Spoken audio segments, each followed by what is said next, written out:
الحمد لله نحمده ونستعينه ونستغفره ونعوذ بالله من شرور أنفسنا ومن سيئات أعمالنا من يهده الله فلا مضل له ومن يضلل فلا هادي له وأشهد أن لا إله إلا الله وحده لا شريك له وأشهد أن محمدا عبده ورسوله صلى الله عليه وعلى آله وصحبه وسلم يا أيها الذين آمنوا اتقوا الله حق تقاته ولا تموتن إلا وأنتم مسلمون يا أيها الناس اتقوا ربكم الذي خلقكم من نفس واحدة وخلق منها زوجها وبث منهما رجالا كثيرا ونساء واتقوا الله الذي تساءلون به والأرحام إن الله كان عليكم رقيبا يا أيها الذين آمنوا اتقوا الله وقولوا قولا سديدا يصلح لكم أعمالكم ويغفر لكم ذنوبكم ومن يطع الله ورسوله فقد فاز فوزا عظيما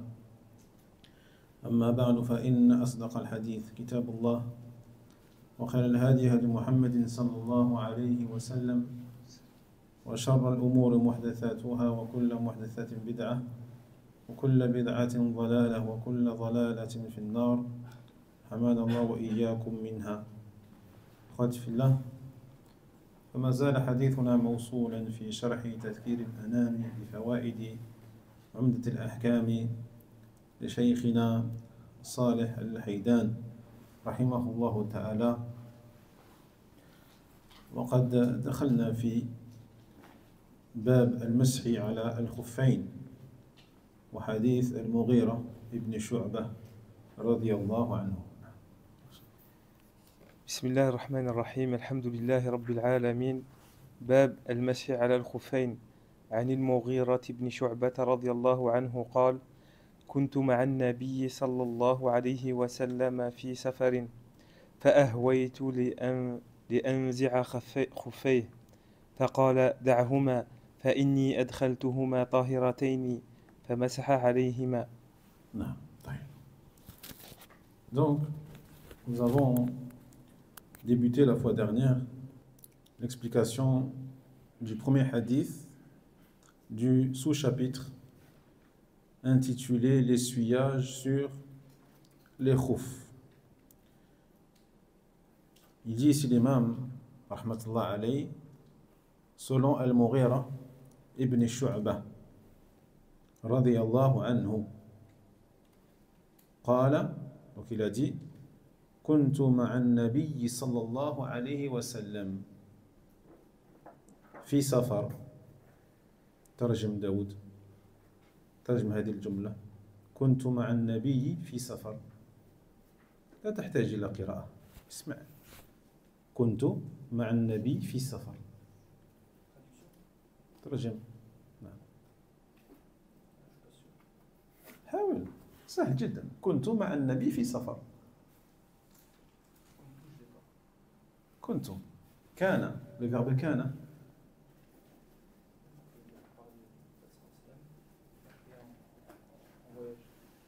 Le verbe كان, c'est le premier verbe qu'on doit apprendre. Dans la langue arabe, c'est le verbe كان, qui veut dire être. Être, كان, il était. كان يكون, il est.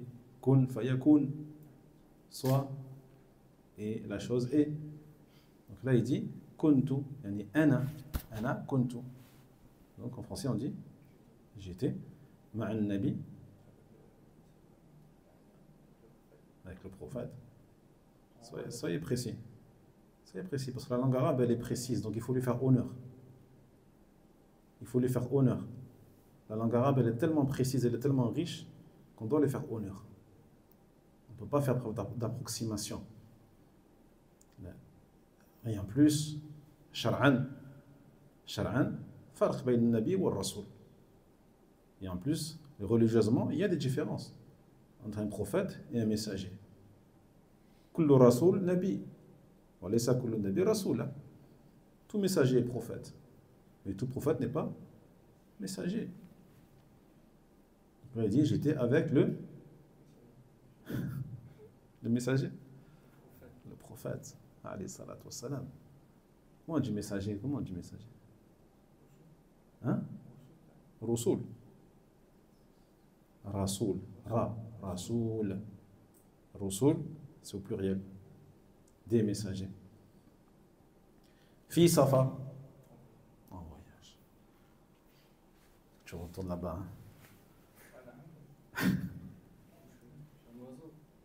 Hein? Non, c'est important. Hein? C'est important. Il faut que tu retournes là-bas, que tu restes. Si tu n'arrives pas à avancer ici, dans la langue arabe, il faut que tu ailles là-bas. Mais là-bas aussi, ce n'est pas une garantie. Le fait de voyager, ce n'est pas une garantie de réussir. La réussite, عند الله من عند الله تبارك توفيق من عند الله. الله جل وعلا يوفق من يشاء. يوفق الذي رحل والذي لم يرحل.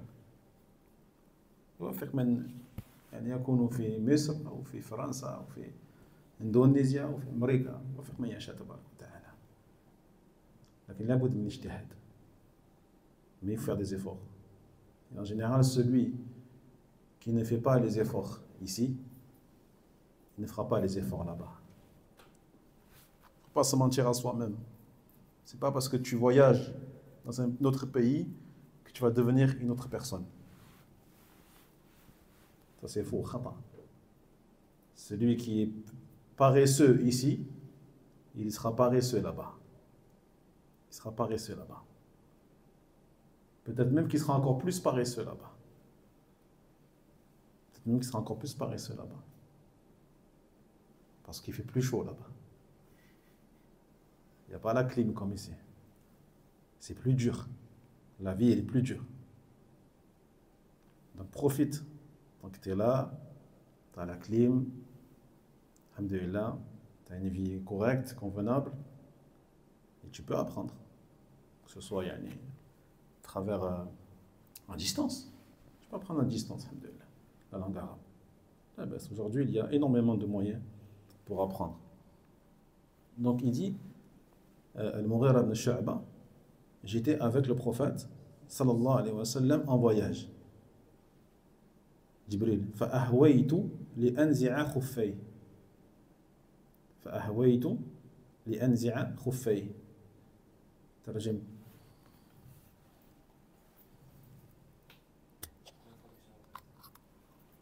فأهويت on l'a traduit la semaine dernière. Je ne veux pas la traduction exacte, je veux le sens. Explique-moi qu'est-ce qu'il dit le compagnon ici. Qu'est-ce qu'il dit? فأهويت لأنزع خفيه.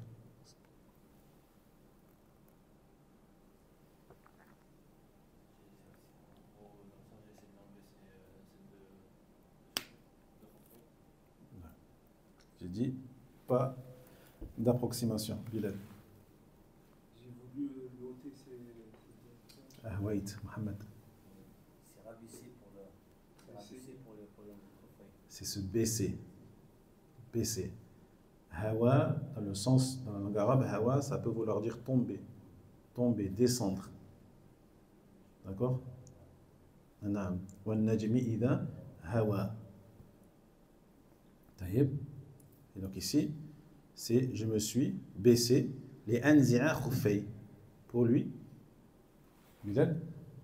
Pour lui ôter Voilà, c'est deux khouf. C'est deux chaussures là. فقال دعهما محمد. نعم, laisse-les.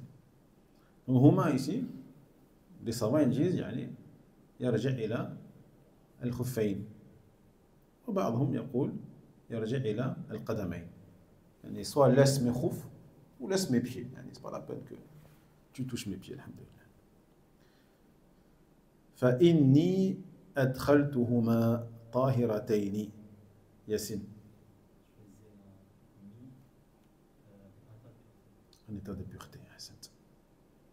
يعني طهارة كاملة. أي طهارة غسل. طهارة غسل.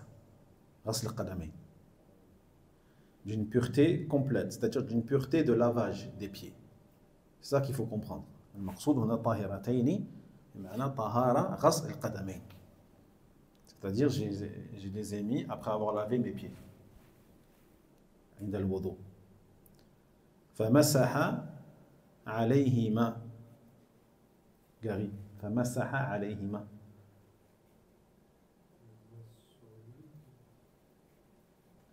La masaha. Oui, ça te dit quelque chose? Le masah. C'est quoi le masah? L'essuyage. Donc, masaha, voilà, c'est le verbe tiré de ce nom. Donc, il a essuyé. Fait masaha. Alayhima. Ala. Ça veut dire quoi, ala? Ala.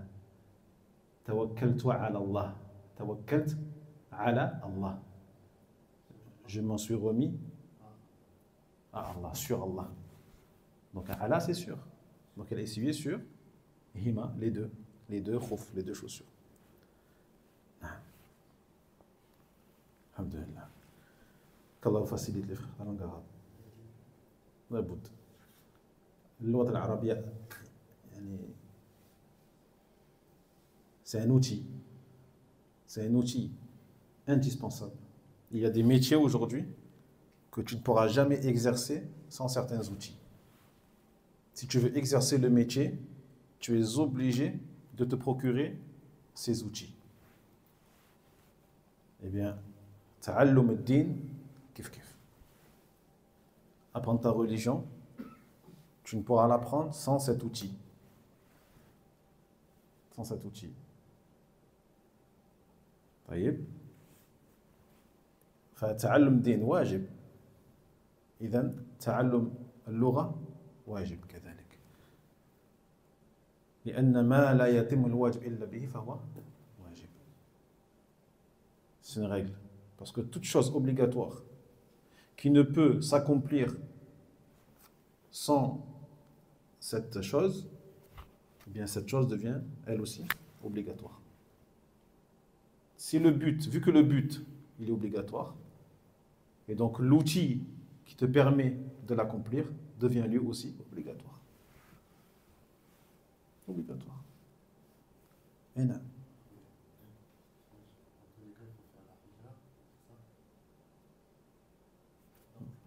Je vois le lien, mais là tu vas trop loin. Je vois le lien. Bien sûr, ça aide, bien sûr, ça aide. Mais n'attends pas, n'attends pas. N'attends pas, il y en a, ils sont jamais partis. Il y en a, ils sont jamais partis. Il y en a, ils sont enterrés ici, à Manosque. Hein? Il faut apprendre où que tu sois. Où que tu sois. On n'a pas d'excuse pour ne pas apprendre. Surtout aujourd'hui. Surtout de nos jours. On a justement tous les outils. Tous les outils pour apprendre. À distance, en physique. On a même quoi? Les options des outils. Et non. On a tout. Alhamdulillah. Celui qui veut, Allah, qui est honnête avec Allah, qui est sincère avec Allah subhanahu wa ta'ala, يتعلم. يتعلم. بسم الله. ولا تغتروا بالشيطان. Et vous ne laissez pas tromper par le shaitan, qui à chaque fois vous cherche des excuses. Il va toujours vous trouver des excuses, toujours. Comme il a dit, on n'est pas dans un pays musulman. نحن في فرنسا. Le travail, l'école, la famille, le temps. On va toujours trouver quelque chose pour ne pas que vous appreniez, pour que vous stagniez. تعلموا. Faites peu, mais faites-le.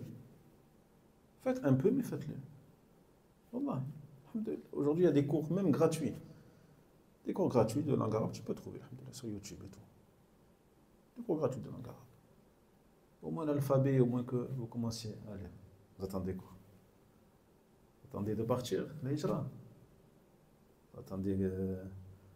Non. Faut pas attendre, c'est maintenant. Il n'y a pas d'âge, quoi. Il n'y a pas d'âge pour apprendre. Wallah, il n'y a pas d'âge. Tu ne fais pas avoir par shaitan qui te dit t'es trop vieux. T'es trop vieux. Tu n'es pas trop vieux. Car Allah tabarak wa ta'ala, dans tous les cas, quel que soit ton âge, il va te récompenser. Et si tu as plus de difficultés que les autres, eh bien, Inch'Allah, tu auras plus de récompenses que les autres. Inch'Allah, tu auras plus de récompenses que les autres. Voilà. Quelqu'un qui n'est pas arabophone de base. Quelqu'un qui n'est pas arabophone, comme les convertis qui ont embrassé l'islam, à la base, ne sont pas arabophones. لا ينطقون بالقاف بالحاء بالخاء الصاد والضاد. La base, ceux qui ont embrassé l'islam, les convertis, ne savent même pas prononcer certaines lettres. Ils ne savent pas qu'est-ce que c'est un qaf. Ils n'ont jamais utilisé leur gorge quand ils parlent. La langue française, elle ne dépasse pas là, la langue. La langue française, c'est la langue, les dents, le palais, khlas. Et quand tu apprends l'arabe, tu découvres une autre partie de ton corps pour parler. وهو الحلق. أدنى الخلق, وسط الحلق, أقصى الحلق. Tu découvres.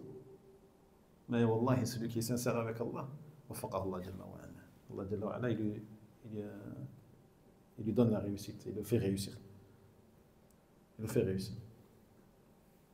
Et encore une fois, celui qui a plus de difficultés, parce que, comme on a dit, il n'est pas arabophone de base, il a plus de récompenses que l'autre, qui a des facilités, qui a des bases déjà. Celui qui est un peu derija, celui qui est un peu l'algérien et le marocain ou autre, il a des bases, alhamdoulilah, quelques bases. C'est comme celui qui habite loin de la mosquée, eh ben, il fera plus de pas que celui qui habite près de la mosquée. Et celui qui fait plus de pas, il a plus de récompenses. Avec bien sûr les mêmes intentions. Voilà. طيب.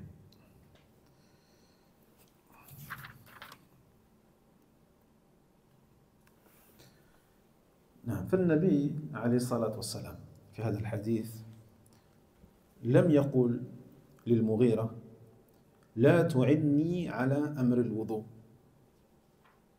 لم يقل له هذا لا تعني، بل قال دعهما فإني أدخلتهما. فلم يمنعه من إعانة أحد في وضوئه، بل هذا جائز. هذا جائز الحمد لله. تستعين بواحد يعني يعينك في جلب الماء وهكذا، هذا لا بأس الحمد لله. وإنما قال دعهما فإني أدخلتهما، أي القدمين طاهرتين، فلا حرج على الإنسان أن يقوم بخدمته مثل هذا الشخص أو من أبنائه أو من غيرهم إذا احتاج فلا بأس، أو إذا أراد من يخدمه أن يظهر توقيره لهذا الشخص وحبه لإعانته وخدمته دون رياء ولا مباهاة.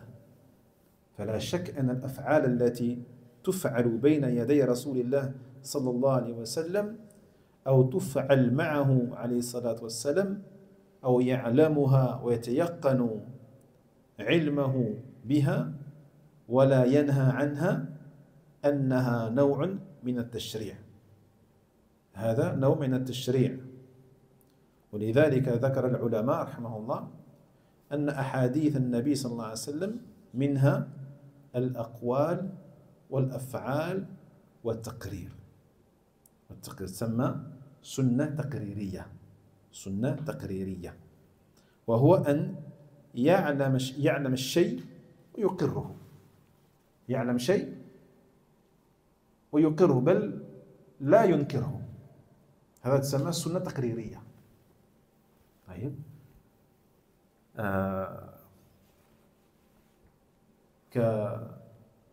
كالصحابة لما أكلوا من الضب على مائدة رسول الله صلى الله عليه وسلم، فالرسول صلى الله عليه وسلم لم يأكل هذا الضب من هذا الضب ولكنه لم ينكرهم، فهذا تسمى السنة التقريرية. هذا بمعنى أن أكل الضب جائز جائز. جيد. إذن هذه السنة هي أن يعلم الشيء ويقره، ولذلك قال الصحابة رضي الله عنهم لما تحدثوا عن العزل، وكذلك العزل. العزل هو إخراج بعد الإيلاج، إخراج بعد الإيلاج يعني في الجماع. طيب، حتى ينزل المني خارج الفرج، حتى ينزل المني خارج الفرج، هذا سمى عزلا. فقال الصحابة رضي الله عنهم من العزل: كنا نعزل والقرآن ينزل.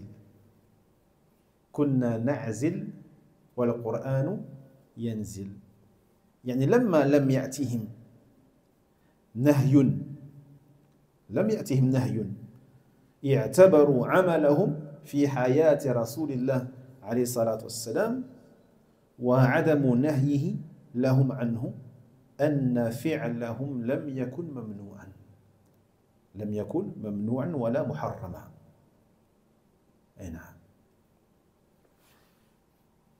Et donc, le prophète ici, sallallahu alayhi wa sallam, vous remarquerez qu'il n'a pas dit à Al-Mughira, lorsqu'il a voulu ôter ses chaussures, ne m'aide pas à faire al-wudu.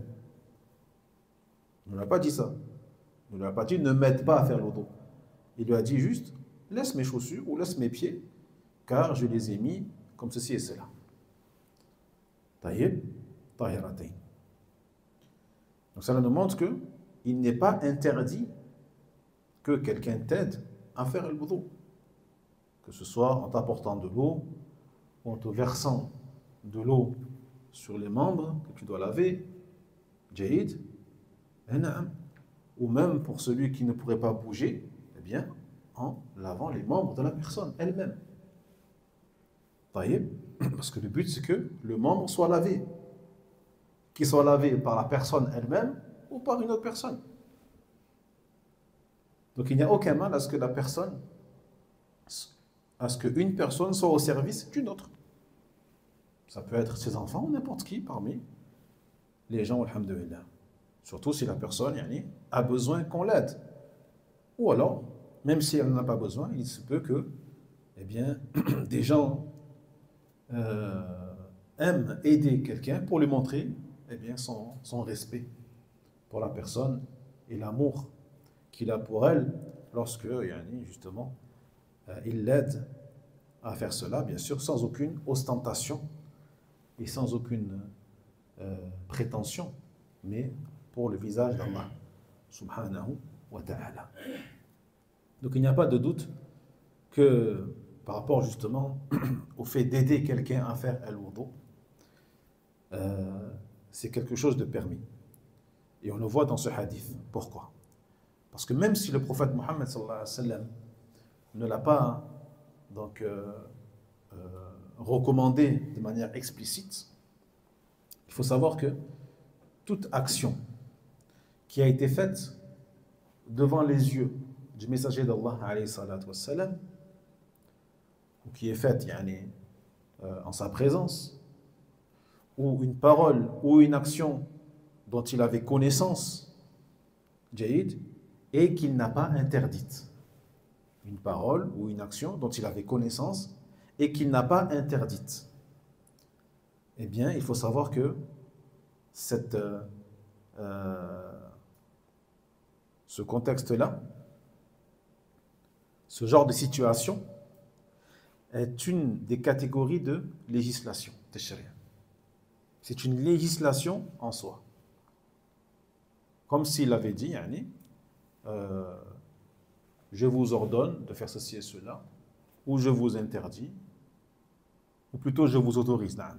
C'est comme s'il avait dit, je vous ordonne ou je vous autorise à faire ceci et cela. Le fait que il a vu une action, ou qu'il a entendu une parole, ou qu'il a su que telle action, que telle parole ont été faites ou prononcées, mais qu'il ne l'a pas interdite, ça prouve qu'il a approuvé. C'est ce qu'on appelle la sunna d'approbation. La sunna d'approbation, sunna takririya. Taïeb. C'est pour cela que les ulama, rahmatullah alayhim, par rapport au hadith du prophète, alayhi salatu wassalam, ils disent que ce sont les paroles du prophète, sallallahu alayhi wa sallam, les actes du prophète, alayhi salatu wassalam, et les approbations du prophète, sallallahu alayhi wa sallam. Et le cheikh, il n'a pas dit, mais on peut rajouter. Qu'est-ce qu'on peut rajouter derrière? As-sunnah. As-sunnah, ma udhifa ila an-nabi sallallahu alayhi wa sallam min qawlin wa fi'lin wa taqririn wa... Comment? Le silence. هذا هو تقرير. هذا هو تقرير. وصفة صفة أي صفة خلقية وخلقية. صفة خلقية وخلقية. Donc on a dit la sunna, comme l'ont explicité les muhaddithoun ainsi que le fuqaha, certains parmi les fuqaha, ils disent que c'est tout ce qui est affilié au prophète sallallahu alayhi wa sallam, comme parole, acte, approbation et description. Description, yani physique, comment il était le prophète, sa taille, sa couleur, etc. Et comportemental. Comment était son comportement. Donc la sunna, comme elle est définie par al-muhaddithin, les savants du hadith, c'est ça. Tout ce qui est attribué au prophète Muhammad sallallahu alayhi wa sallam. Comme parole. C'est-à-dire, tout ce qu'il a dit, le prophète Muhammad sallallahu alayhi wa sallam, entre dans l'appellation sunna. Allez, sunna, mina sunna. Wa fi'l, les actes. Tous les actes qu'il a fait. Quand tu vois un compagnon qui a dit le prophète a fait, donc cette action-là du prophète, sallallahu alayhi wa sallam, mina sunna. Puis on a vu donc les approbations. Wa taqrir hada wa taqrir. Taqrir huwa ma nuqila من سكوت النبي صلى الله عليه وسلم ما نقل من سكوت النبي صلى الله عليه وسلم عن قول قيل أو فعل فعل وهو يعلم أي في حضرته أو يعلم به ولم ينكره. C'est ça la sunna taqririya, la sunna d'approbation taqririya. C'est ce qui a été rapporté justement des silences du prophète Mohammed sallallahu alayhi wa sallam. Des silences, mais pas n'importe quand, mais lorsqu'il a entendu une parole, il a gardé le silence, il n'a rien dit. Des sunnah taqririya. Ou une action qui a été faite devant lui, il a gardé le silence, des sunnah taqririya. Ou une chose qu'il a su et qu'il n'a pas réprouvé. Une chose qu'il a su qu'il n'a pas réprouvé. Comme par exemple, lorsque un jour les Sahaba ont mangé un animal qui fait partie des reptiles. En arabe, on dit dhab. Je crois en français, c'est uromastique, comme ça. Hein? Uromastique, un reptile. Un reptile du désert, yani. Un dhab. Un gros lézard, yani, si tu veux. Et les Sahaba, yani, un jour, ils ont mangé à la table du prophète Mohammed sallallahu alayhi wa sallam de ce reptile. Le prophète, bien qu'il n'en ait pas mangé, il ne les a pas réprouvés. Il leur a pas dit, yani, la takuluhu, hada haram, la yahil. Il leur a rien dit. Il les a laissés manger. Ce qui prouve que la consommation de cette bête est permise. Hada min as-sunnah taqririya. Car cela fait partie de la sunna d'approbation. Voyez? Et puis, enfin, on a quatrième chose qui est affiliée au prophète sallallahu alayhi wa sallam, qui fait partie de la sunna, c'est la description, on a dit, physique et comportementale du prophète sallallahu alayhi wa sallam. وعند الفقهاء كذلك. Les fuqaha, ils ont d'autres définitions de sunnah. Sunnah, par exemple, chez eux, parfois, ça veut dire quelque chose qui est mustahab. Mustahab. D'accord? Quand ils vont utiliser le mot sunnah, c'est pour dire que c'est une chose qui est recommandée et pas obligatoire. C'est pour ça qu'il faut bien faire attention au contexte. Il faut bien faire attention au lexique utilisé par les ulama pour bien comprendre le sens des mots. Certains vont dire sunnah pour l'opposer à bid'a. Pour l'opposer à bid'a, pour dire hada sunnah wa hada bid'a. Ils vont dire par exemple talaqu sunnah wa talaqu bid'a. Donc talaq sunnah, c'est le divorce qui est permis, qui est légiféré. Wa talaq bid'a, c'est le divorce qui est interdit. Qui est interdit. Par exemple, le fait de divorcer sa femme durant sa période de menstru. أثناء الحيض. هذا طلاق بدعة. طلاق بدعة. Ça, c'est un divorce d'innovation. Jusqu'à ce que certains ulama disent que celui qui divorce sa femme durant les menstrues, son divorce, il n'est pas compté. Il n'est pas effectif. Ou celui qui divorce sa femme après qu'elle s'est purifiée, mais après un rapport. Après un rapport. هذا طلاق بدعة. Et c'est quoi le talaq sunnah? C'est quoi le divorce sunnah? C'est quoi un divorce sunnah? Comment on fait pour divorcer d'un divorce sunnah? Salam alaikum. Alaykoum salam. On a divorcé hors période de menstru, une fois. En disant la parole, je divorce une fois. C'est pas complet. Voilà.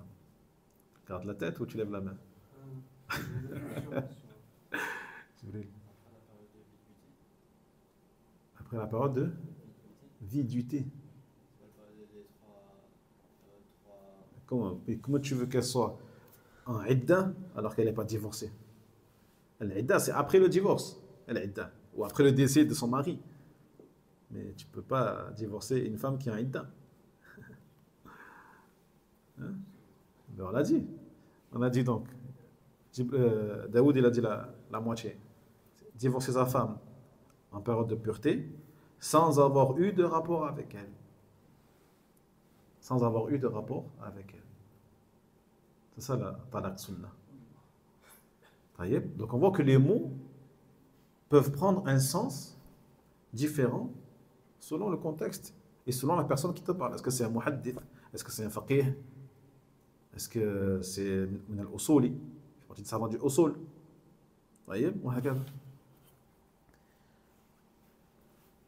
Autre exemple de sunnah taqririya, la parole des sahaba lorsqu'ils parlaient de l'azl.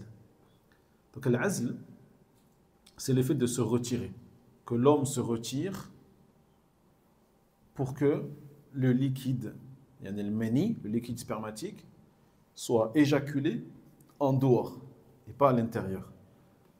D'accord? En arabe, on appelle cela al-azl. Donc il y a eu un rapport et l'homme avant d'éjaculer, il se retire. D'accord? On appelle ça le retrait. Al-azl, le retrait. Donc il disait les sahaba, nous avions recours au azl, au retrait, wa al-Qur'an yanzil. Et le Coran était encore en train de descendre. Yani al-wahi, la révélation, était encore en cours. Le prophète, il est encore vivant, la révélation, elle est en cours, et on pratiquait l'azl. Ça veut dire que si l'azl était interdit, le prophète, il aurait interdit.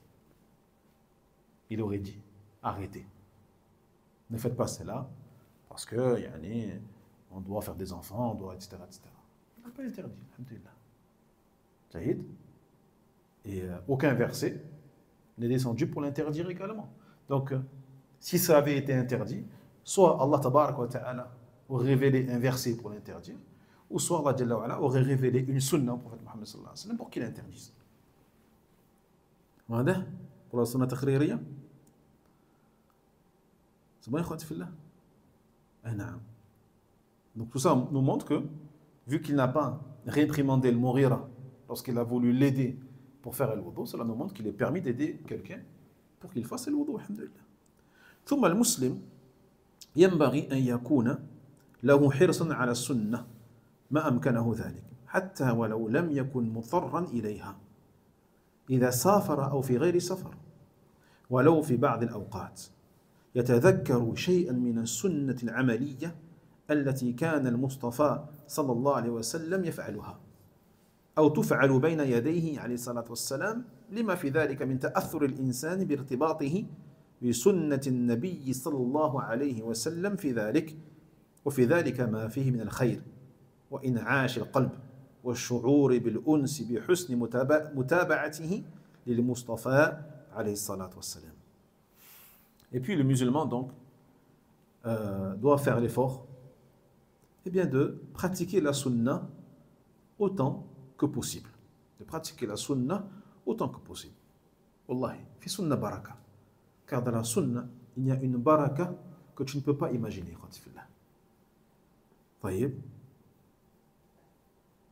Et ce, même si il n'est pas obligé de le faire. Même si c'est une sunna mustahabba, recommandée. Par exemple, celui qui a ses chaussettes. Celui qui a ses chaussettes. Et il peut faire le masih. Mais au lieu de faire le masih, il les enlève, ses chaussettes. Et il lave ses pieds. Est-ce qu'on va dire qu'il a commis un péché? Non. ليس بآثم. لكن ترك الأفضل. Mais il a délaissé ce qui est mieux. Il a délaissé ce qui est le mieux. Et qui est la sunna. Parce que c'est quoi le mieux? C'est de faire le masih à ce moment-là ou d'enlever ses chaussettes? C'est de faire le masih. Comme il a fait le prophète Mohammed sallallahu alayhi wa sallam. Mais si tu es pieds nus déjà, si tu es pieds nus, et tu n'as pas encore perdu l'eau d'eau, tu n'es pas allé encore aux toilettes, tu n'es pas encore allé aux toilettes, d'accord? Mais tu as envie d'y aller. Et tu dis, moi je vais mettre les chaussettes avant d'aller aux toilettes, comme ça je pourrai faire le mess après. Hein? Il fait le malin. هذا جائز ولا لا؟ هذا جائز؟ c'est permis de faire ça?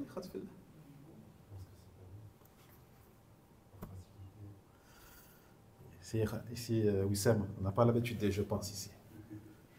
Ici, soit tu as un texte, soit tu as une parole d'un compagnon, d'un grand savant. Tu as quelque chose ou pas dans ton panier? Pas rien? Ah, si tu n'as rien. Scott. Il y a des savants, ils disent la yajouz. Il n'a pas le droit. Et s'il fait ça, son mas, il n'est pas valide. Il le compare à quelqu'un qui fait exprès de voyager durant le mois de Ramadan pour ne pas jeûner. Il dit Ramadan, pendant le mois de juin, juillet, il fait trop chaud. Ou ça fait. Je pars. Comme ça, je rattrape plus tard en hiver. Les journées sont plus courtes. Là, je rattrape en hiver. C'est un malin, lui. Celui qui voyage exprès pour ça, c'est pas valide. Il aura commis un grand péché. C'est l'intention qui fait tomber là. Eh oui, c'est l'intention. Ouais. D'autres disent non. D'autres disent al-qiyas la yasluh. La comparaison entre le voyage et ça, elle n'est pas bonne, elle n'est pas adéquate. Ils disent que celui qui met ses chaussettes et qui après va aux toilettes, il fait le masih après, son masih, alhamdoulilah, il y a des mujzi. Son masih est valide, alhamdoulilah. Lakin tarak al-afdal. Parce que c'est quoi la sunna? Alors, tout à l'heure on a dit, le mieux c'est de faire le masih. Et là on dit le mieux c'est de laver ses pieds. Comment? On se contredit comme ça en 5 minutes.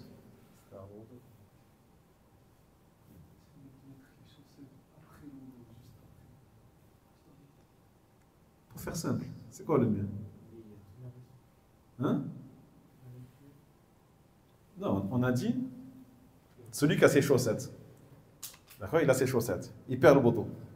On a dit lui, le mieux, c'est qu'il fasse l'essuyage. On a dit celui qui n'a pas ses chaussettes. C'est quoi le mieux? avant qu'il aille aux toilettes, qu'il mette ses chaussettes pour faire le masih après, ou qu'il reste pieds nus et qu'il lave ses pieds après. On a dit, c'est le mieux, c'est qu'il reste pieds nus. Donc pourquoi Tahir se contredit comme ça? Il dit, Allah le guide. Amin. Allah il me guide. Est-ce que le mieux, c'est de les mettre juste après Tahiratayn, comme dans... Non, pas de réponse. C'est de commencer par le wudu. Non. Parce que la sunna, c'est de faire le wudu comme tu es à l'instant présent. Comme tu es. Et de ne pas changer. Si tu es déjà pieds nus, le sunna est que tu laves tes pieds. C'est mieux. Parce que le prophète sallallahu alayhi wa sallam n'a jamais fait exprès de mettre ses khouf pour faire le masih. Quand il était pieds nus, il lavait ses pieds. Mais quand il avait ses khouf, il faisait l'essuyage. Il ne les enlevait pas pour laver ses pieds. Donc le mieux c'est quoi? C'est de faire comme tu es à l'instant T. C'est bon, Khatifillah? Alhamdulillah. Donc, tout ça pour dire qu'on doit faire des efforts pour pratiquer la sunna. Yani, du mieux que nous pouvons. Alhamdulillah. Il y en a dit parce que en faisant cela, ta vie sera fortement impactée par ton attachement à la sunna du prophète sallallahu alayhi wa sallam. Et on a dit c'est une source de barakat, de bénédiction énorme et de revivification des cœurs du fait de la proximité avec le suivi, avec les traces du prophète alayhi salatu wassalam.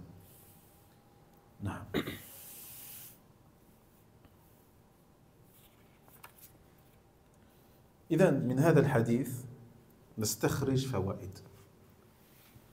الأولى جواز المسح على الخفين في الوضوء بدلا من غسل الرجلين، ويقاس على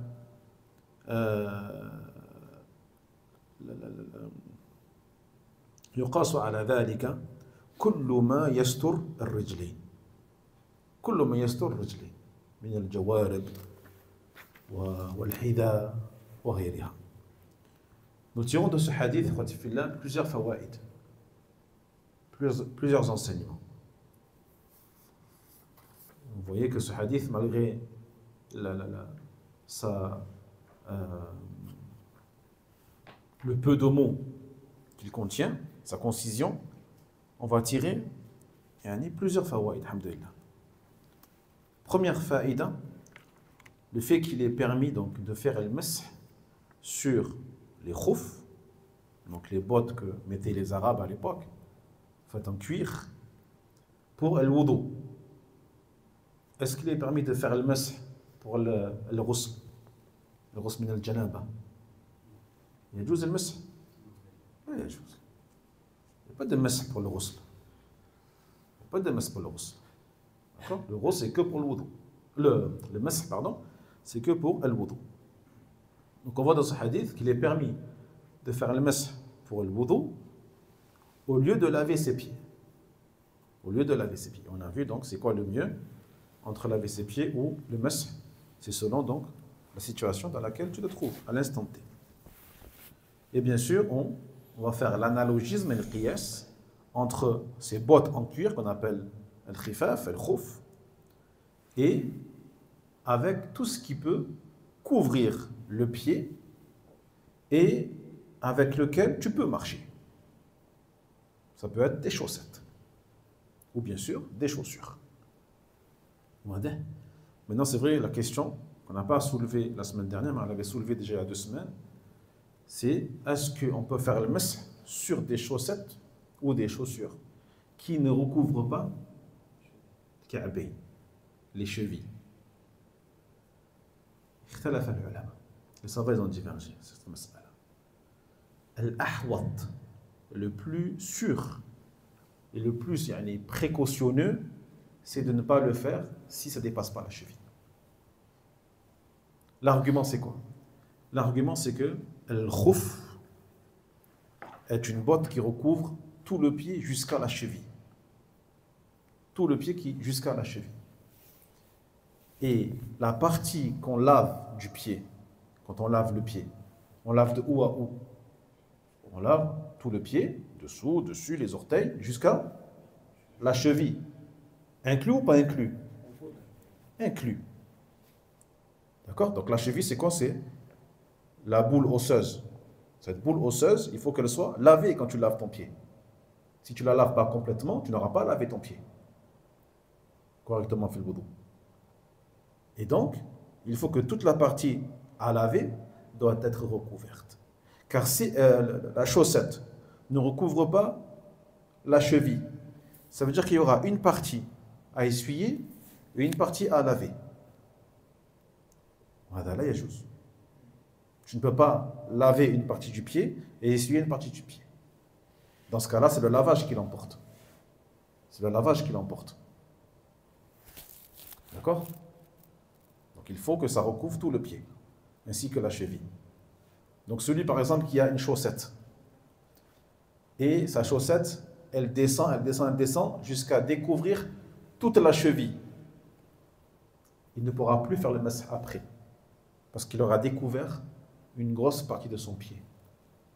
Après avoir fait le masah, bien sûr. D'accord? Donc il a mis ses chaussettes, il a fait le masah, et puis sa chaussette, des fois les chaussettes, elles sont parfois, elles ne tiennent pas, elles sont anciennes, elles sont usées, et ça descend des fois, et ça découvre la cheville. Dans ce cas-là, tu as perdu la possibilité de refaire le masah. Mais est-ce que tu perds le wudu? Non. Tu ne perds pas le wudu. Et pareil pour la chaussure. Donc une chaussure, une basket qui ne recouvre pas la cheville, la tamsah alayha. Le hida. Les chaussures qui ne recouvrent pas la cheville, tu ne peux faire l'essuyage dessus. Il faut donc que ce soit une botte qui recouvre l'entièreté de la cheville. Quand on met des chaussettes qui dépassent les chevilles, et on met des baskets qui ne dépassent pas les chevilles. Est-ce qu'on peut faire le masah sur une partie des chaussures et une partie de chaussettes en même temps? Non. Parce que la chaussure, elle ne remplit pas la condition. Et on ne peut pas faire l'essuyage sur une partie et l'essuyage sur une autre partie, comme on l'a dit. Parce que sinon, on essuierait alors la soquette et on laverait le reste. D'accord? Non, l'essuyage se fait sur un objet à la fois. Le mieux, c'est d'enlever les baskets alors. يجب عليك. تنزع الحذاء. Si la chaussure ne dépasse pas la cheville, tu seras obligé de les enlever, de faire le masah que sur les chaussettes et de remettre après tes chaussures. Vous voyez? Donc il faut que ça recouvre toute la cheville.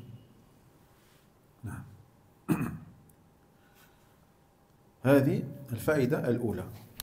الثانية أن المسح عليهما لمن كان لباسا لهما أفضل من خلعهما وغسل الرجل وهذا من كمال الدين الإسلامي وتيسير تشريعته.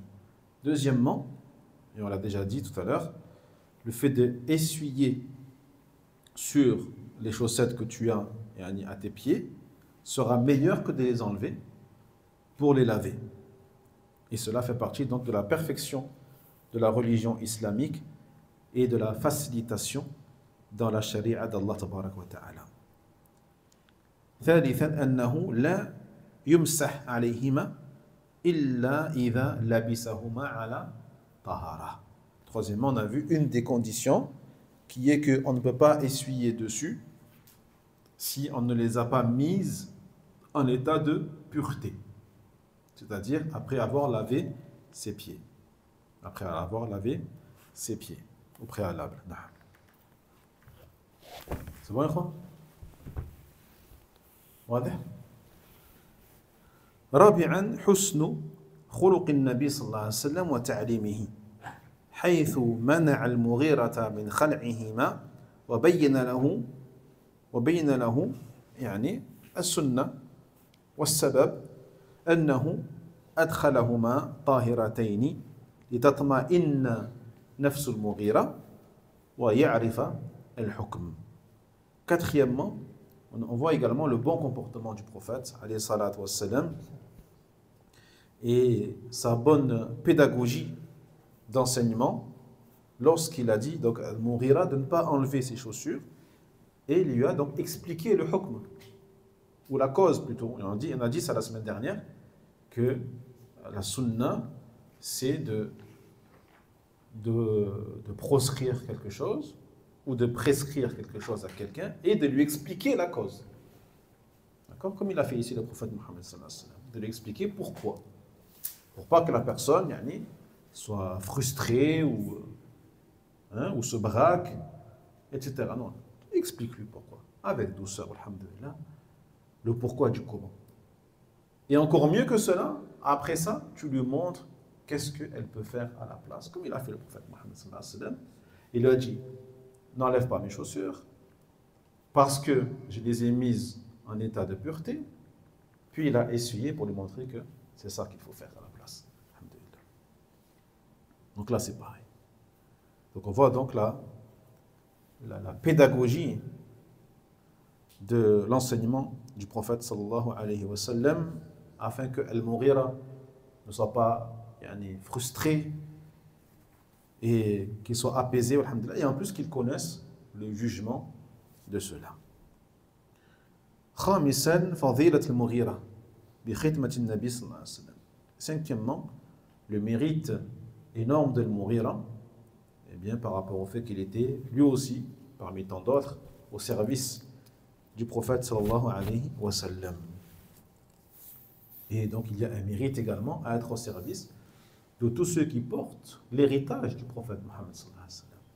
Qiyasan ala dhalik, par analogisme, il y a un mérite également pour tous ceux qui seraient au service de ceux qui transmettent l'héritage du prophète sallallahu alayhi wa sallam, qui est l'ilm, la science, السنة التوحيد. نعم. سادسا جواز الاستعانة بغير في الطهارة كمثلا إحضار الماء والصب على المتطهر ونحو ذلك. Et enfin, sixièmement, la permission donc de demander de l'aide à quelqu'un pour te purifier. Pour qu'on t'amène de l'eau, ou pour qu'on te verse de l'eau sur tes membres, وهكذا, walhamdulillah. C'est bon, ikhwan?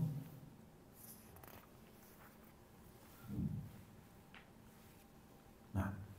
جبريل بلال عن حذيفة بن اليمان.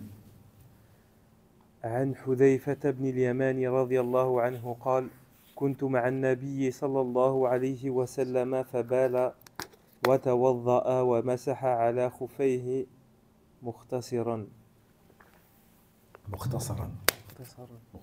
بالفتح. نعم. Donc on passe au hadith suivant, toujours dans le même sous-chapitre concernant l'essuyage sur le khouf. Il dit selon Hudhayfa ibn al-Yaman radiyallahu anhu, qui a dit: j'étais avec le prophète alayhi salatu wassalam, fabala, et il partit pour uriner, wa tawadda, et il fit le wudu, wa masaha ala khuffayhi, et il essuya sur ses deux khouf, mukhtasaran, c'est-à-dire que ici l'auteur il a rapporté le hadith de manière résumée, il a résumé le hadith. نعم. فموضوع هذا الحديث هو بيان حكم المسح على الخفين. Donc le sujet principal de ce hadith, c'est l'exposé du jugement de l'essuyage sur les khouf. C'est quoi son jugement? وهنا في هذا الحديث كان في غير السفر. كان في غير السفر. Il n'était pas en voyage. D'accord? Il n'était pas en voyage. Donc ça nous montre que quel est le jugement du mas quand tu n'es pas en voyage, car certains croient que le mas c'est que pour le voyageur. Là, le mashu lil musafir wal muqim, c'est pour le voyageur et le non voyageur. فهذا الحديث قريب مما مضى. فالناس في صدر الأول كان عندهم شيء من الاختلاف، لأن سورة المائدة لما نزل فيها الغسل خاصة بالقراءة التي تقتضي غسل القدمين.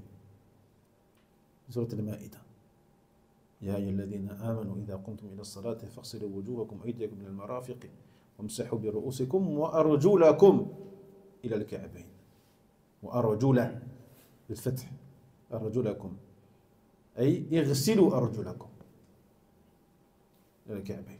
طيب، فنزل في هذه الآية غسل القدمين، غسل القدمين. ولهذا في الصدر الأول يعني في اختلاف بسبب هذه الصورة. فهذه المقولة التي وردت تؤكد أن الناس استصحبوا مسح الخفين بعد نزول سورة المائدة، بعد نزول سورة المائدة، واستمر العمل على ذلك بعد وفاة النبي صلى الله عليه وسلم. Donc ce hadith, bien sûr, son sens il est très proche du hadith précédent. Et sachez que au tout début yani, de l'islam, les gens divergeaient.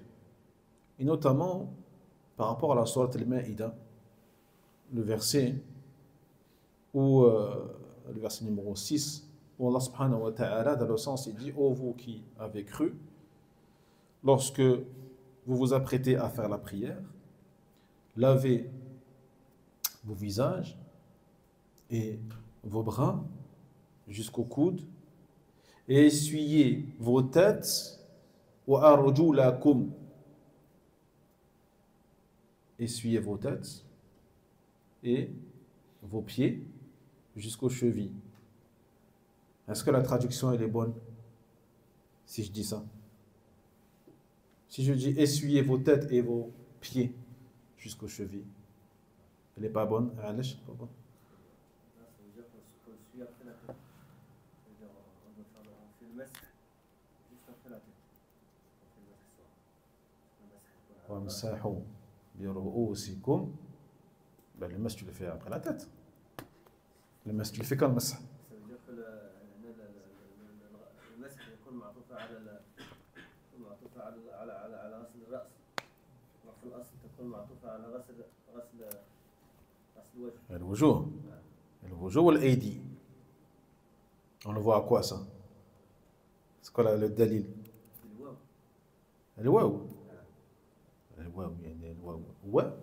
وأرجلكم. Non mais qu'est-ce qui nous prouve qu'il est ma'toufa ala al-wajh wal aidi? Qu'est-ce qui nous le prouve? Hein, quoi? Ah oui, al-fatha wa arjulakum, wa arjulakum. Allah dit wamsahu bi ru'usikum, bi ru'usikum. Mais après il dit wa arjulakum. Donc celui qui a un peu des bases en grammaire, il voit un problème ici. Il y a fait un problème entre guillemets, une différence entre le mot ru'us et arjul. Ru'us il est majrour, arjul il est mansoub. Donc ça veut dire que ru'us il est par rapport au masah, wa amsahu bi ru'usikum, mais arjul il n'est pas concerné par le masah, il est concerné par al-ghasl qui dit juste avant. فاغسلوا وجوهكم وأيديكم إلى المرافق. C'est comme si Allah tabarak wa ta'ala disait وامسحوا وجوهكم وأيديكم وأرجلكم. Voyez? Donc grammaticalement, on comprend que dans ce verset, Allah il ordonne de laver les pieds et pas de les essuyer. L'essuyage dans ce verset ne concerne que la tête. C'est bon, Ikhwan? Regardez l'importance de la langue arabe. L'importance. Donc, une seule haraka qui change une fatha à la place d'une kasra. Et l'arabe, lui, il yafham direct. Il yafham, il sait qu'ici, Allah tabaraka wa ta'ala, il ordonne de laver les pieds. Mais toi, quand tu veux traduire, dans une langue autre que l'arabe, tu seras obligé d'expliquer et de détailler et de dire, dans le sens Allah il dit C'est pour ça qu'on dit toujours dans le sens Allah il dit. Parce que Allah, il ne dit pas ce qu'on va dire là. Allah, il a dit ce qu'il a dit dans le Coran, en arabe. Allah, il a dit Ya ayyuhalladhina amanu idha qumtum ila as-salah. Allah, c'est ça qu'il a dit. Mais la traduction, Allah ne l'a pas dit la traduction. C'est pour ça que toujours, en détail, on précise, Allah a dit dans le sens du verset. Ô vous qui avez cru, quand vous vous apprêtez à faire la prière, lavez vos visages et vos mains jusqu'au coude et essuyez vos têtes et lavez vos pieds. Et on va rajouter, nous, on va répéter encore une fois le verbe laver. Et lavez vos pieds jusqu'aux chevilles. Donc par rapport à ce verset-là, ils ont divergé au début. Qu'est-ce qu'on fait? Est-ce qu'on peut laver ou est-ce qu'on peut faire le mess? Ou pas? Comme salam, mais ce qui montre qu'il est tout à fait permis de faire le mess, c'est que le mess a été pratiqué même après la descente de ce verset. Même après la descente de ce verset, les Sahaba ont continué à faire le mess. Et cela a été fait jusqu'à la mort du prophète sallallahu alayhi wa sallam et après sa mort. Walhamdulillah. جيد. فبالنسبة لهذه الآية يعني عندنا قراءات أو قراءتان. الأولى قال أبو بكر الجصاص في أحكام القرآن قرأ ابن عباس والحسن وعكرمة وحمزة وابن كثير وأرجلكم. هذه القراءة موجودة وأرجلكم أي عند ورش لا أظن.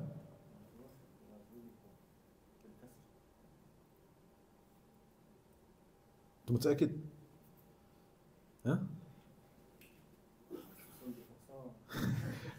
خذ مصحف خذ مصحف. هذه القراءة موجودة وأرجلكم أي وامسحوا برؤوسكم وأرجلكم إلى الكعبين أي وامسحوا بأرجلكم إلى الكعبين كذلك. فهذه قراءة صحيحة وتدل على جواز المس على الخفين. وهذه قراءة لابن عباس الحسن عكرمة ابن كثير وتأولوها على المسح. وقرأ علي وعبد الله بن مسعود وابن عباس في رواية، فعن ابن عباس روايتان، وإبراهيم والضحاك والنافع وابن عامر والكسائي وحفص عن عاصم بالنصب، وكانوا يرون غسلها واجبا ولا خلاف بين فقهاء الأمصار في أن المراد الغسل. Parce qu'on a deux qira'at, on a deux lectures. On a une lecture qui est celle rapportée par Ibn Abbas, Al-Hassan, Akrama, Hamza, Ibn Kathir.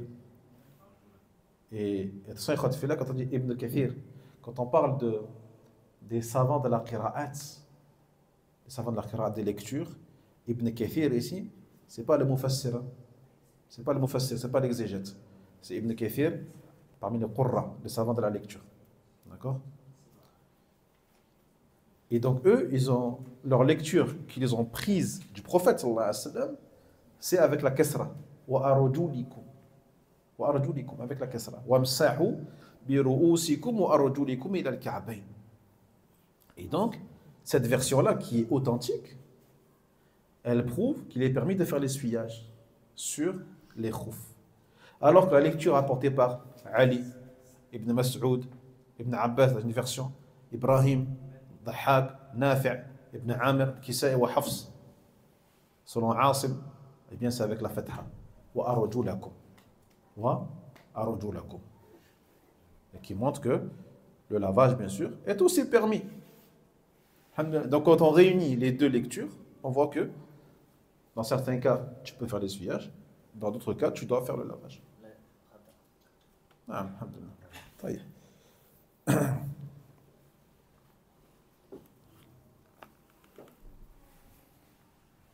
ما شاء الله. طيب نكتفي بهذا القدر إن شاء الله وسأنتهي là pour pour aujourd'hui. Et nous reprendrons donc la semaine prochaine. Bismillah azza wa jalla. Ça va, Khadfillah? Tout est clair? Alhamdulillah. Barakallahu fikum. Sallallahu jalla wa ala. أن يعلمنا ما ينفعنا ينفعنا بما علمنا والعلم عند الله وآخر دعوانا الحمد لله رب العالمين وصلى الله وسلم على نبينا محمد وعلى آله وصحبه أجمعين بارك الله فيكم.